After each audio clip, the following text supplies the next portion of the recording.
All right, let's get into it. This will be a non-spoiler review of the Super Mario Brothers movie. Alan and I have both seen the film. I have no idea what Alan thinks. Okay, I have no idea what Alan thinks of the movie. I'm very curious. I saw it at a critics only screening on Monday, which is not always the best situation to see a film. It wasn't particularly crowded. It was critics only. And the audience reacted mildly, people laughing. That's sort of expected at a critic screening. I prefer always to see a movie with a paying crowd. There is a big difference. Okay. Alan saw the screening yesterday at a packed, what they call all media, where people were allowed to bring their kids. Mm-hmm.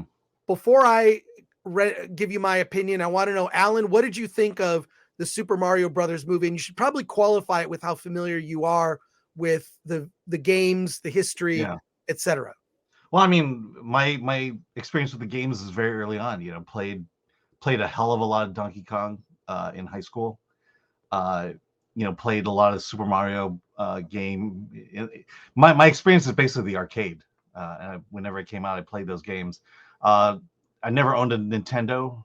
Actually, owned one once, but so I've been a fan, but in terms of the most recent stuff, I'm not that in tune with it. But regarding the movie itself, very, very mediocre. I feel like I'm just repeating myself for these last few movies we've seen, but it's okay, but I was just not blown away by it. Why? Why? Because there's a divide right now. Yeah. I'm going to bring up Rotten Tomatoes. But what? I mean, I'm just going to. Okay. Go ahead. It's just, what it is. It's just a straightforward narrative. They do this, they do that, they do that, they do that, and then it all ends. It's kind of like there's not a lot of chance to breathe. I guess this is an attempt to create the Mario Brother world, which I don't think we really know about. But it was just like, it just got, we're just not, I just didn't feel like it gave us a chance to kind of let us bathe in this new world that's being created. Because right away you see, the moment the movie starts, you see the Mario Brother world, and then it's attacked. And that's kind of the way the state of that world is throughout the entire film. There's this constant threat of the attack from Bowser. And, and so, I don't know, it was just so focused on the narrative that a lot of the lore was lost. I will say this, when after the movie went to the restroom, and people who were at that screening, they were loving it because there's so many Easter eggs in it, Easter eggs that I didn't know about, and you could tell that the people who are way into this world will probably have much more enjoyment with this movie than the average person.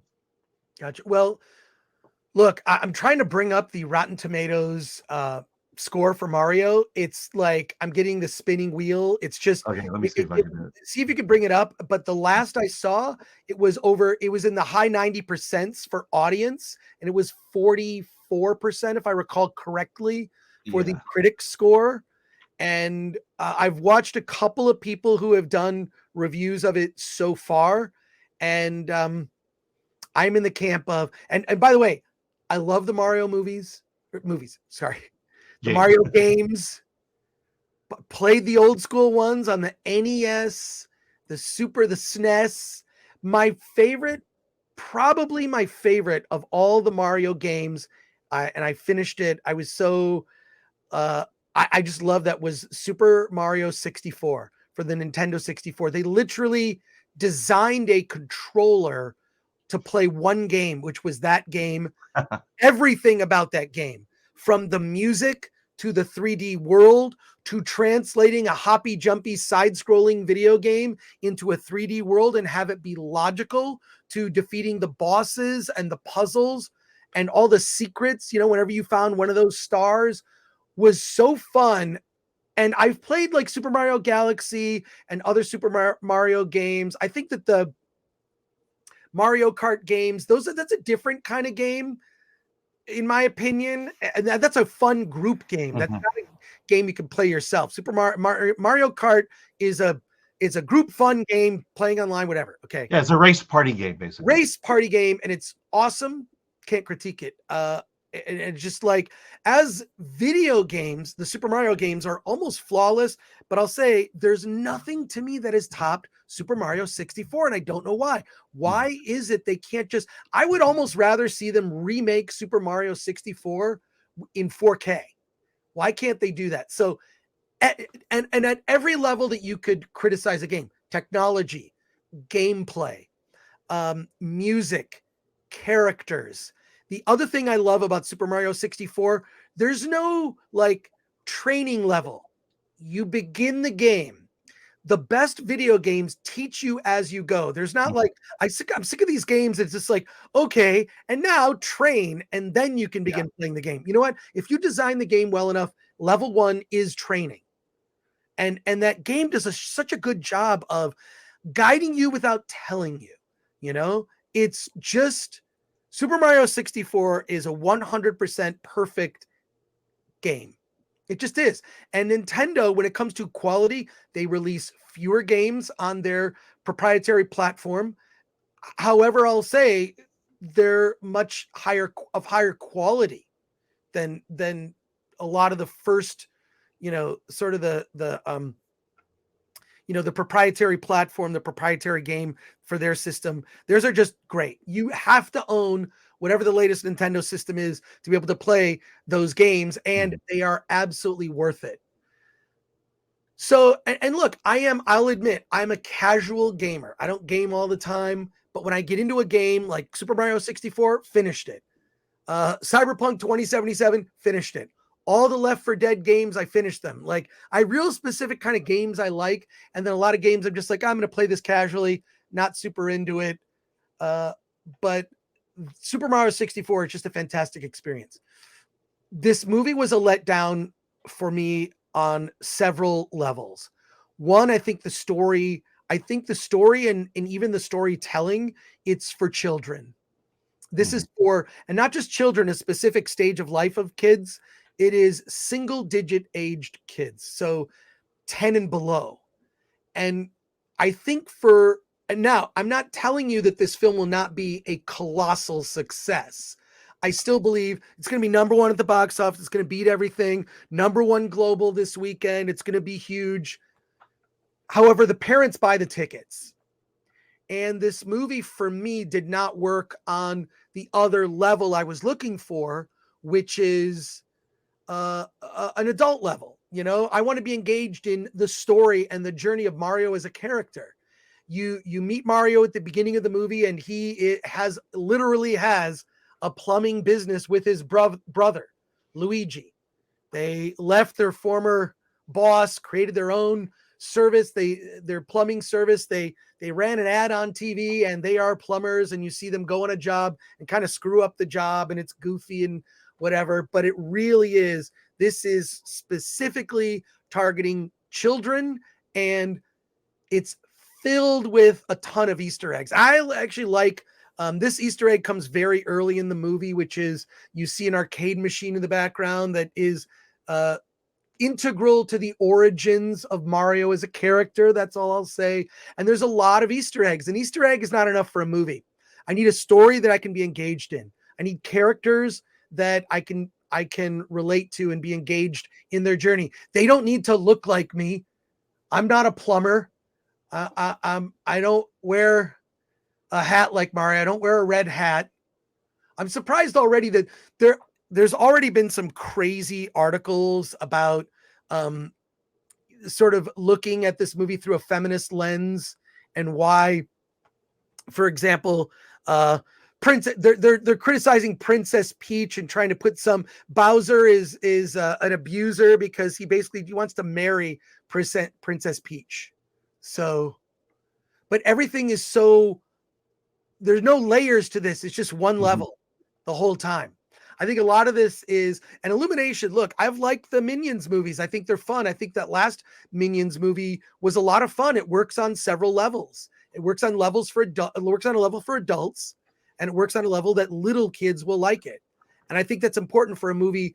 When you look at most of the best Pixar movies work on all levels for all audiences. And I'm not telling you that this is a bad movie. It's just not a movie for me. It's a movie for children. And not even like what the Pixar movies do really well is they're good at being a movie for the kid in you, people who are kids at heart. And even that, I found it frustrating. I found the jokes to be very sort of low hanging fruit, very base. There's a joke where Bowser's like, I'll come out of my shell. I think the only person who did a great voice acting was Jack Black as Bowser. I thought Jack Black as Bowser was excellent. Chris Pratt is fine. Charlie Day is fine. Worst among them to me is Seth Rogen. Seth Rogen as Donkey Kong. And also, by the way, I finished all I at least the first Donkey Kong game, and there were a couple others. I finished all of those when they were out for the SNES. It was so cool because it was like this cool 3D looking. It was still a side scroll or whatever, but it was rendered in 3D and then made 2D. Not to get too specific, I did work on a video game magazine in the 90s. It was when I was doing Film Thread. It was like the job that actually paid, as opposed to Film Thread really didn't make much money on at the time in the 90s. But in the 90s, I was doing a video game magazine, so I was very familiar with a lot of this, a lot of this stuff. And I love the Donkey Kong games, just the sound design, everything, just the rendering, the world, right? And so you enter Donkey Kong's world, and Seth Rogen as Donkey Kong is just awful. He's a stoner. It's stoner Seth Rogen. Yeah. Like, and then he does the laugh, of course. Before. We've seen it before. Yeah. And I just don't like, maybe it's also because Seth Rogen is like, does he have to be in everything? Like, he's doing the Teenage Mutant Ninja Turtles. He's in this. And I'm like, I don't even think I knew going in that it was Seth Rogen. And I found it incredibly, I just didn't like his performance. I just didn't like it. It didn't match Donkey Kong. He didn't attempt to act whatsoever. And it's been reported that he's just like, hey, you're hiring me, I'm just going to do my voice. And he seems a nice enough guy. Right. But he played him like a teenager, like this kind of semi-jock teenager. I guess. And that's not Donkey Kong. It's not Donkey. It's not the voice that I had in my head when I was playing the games. So look, and I caught some of the Easter eggs. I can't say I caught them all, but Easter eggs and member berries and stuff like that, it's not enough for a movie. It's not enough. So I hate to say this, I probably scored a 5 out of 10 and basically just say this movie's not for me. I'm not going to sit here and tell you it's the worst movie ever made, but this movie wasn't made for me. I needed more world building, Yeah, I mean, that's exactly it. I mean, I will say, when my daughter was younger, this was probably the movie I would take her to, and I had to sit through these damn movies. Right? What was it, Kung Fu Panda? I kind of like Kung Fu Panda, but Trolls. Oh God, the Emoji Movie. I mean, that's this audience, and you just beg for these movies. I get you're entertaining the kids, but yeah, throw the adults a bone once in a while. Well, I will say this. I don't think there's anything particularly woke about it, except for one thing that I know is going to frustrate people.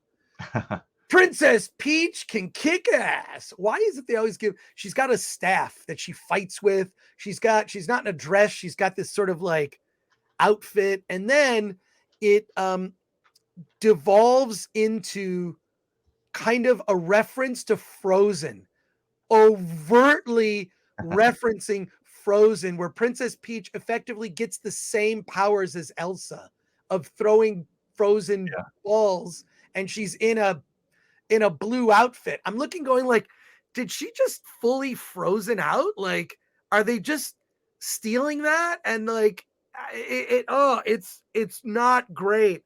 And then of course she shows Mario. This is early in the movie. She shows Mario like this little training area, and Mario has to go through it. and Mario's like, oh, that was really tough. I bet it was. I bet you finished it the first time. And she's like, no, I didn't. Actually, yes, I did. I did it the first time. Like, wait, why? It's just a lot of it is. I think the thing that didn't work for me is the world building. What is this world? Like they actually, what's weird is there's the real world, and then they go kind of, it's almost like a Wizard of Oz type thing. So the first little chunk of the movie is they're in the real world, which is New York City, right? And they're plumbers and they're in New York and you meet their family. And it's like, okay, this is weird. We've never seen this. Like, okay, they running a TV commercial, fine. And it's like they go to fix someone's house, and of course they screw it up in kind of Three Stooges fashion. There's a really great Three Stooges short film of them as plumbers. There might be more than one, actually, with them as plumbers.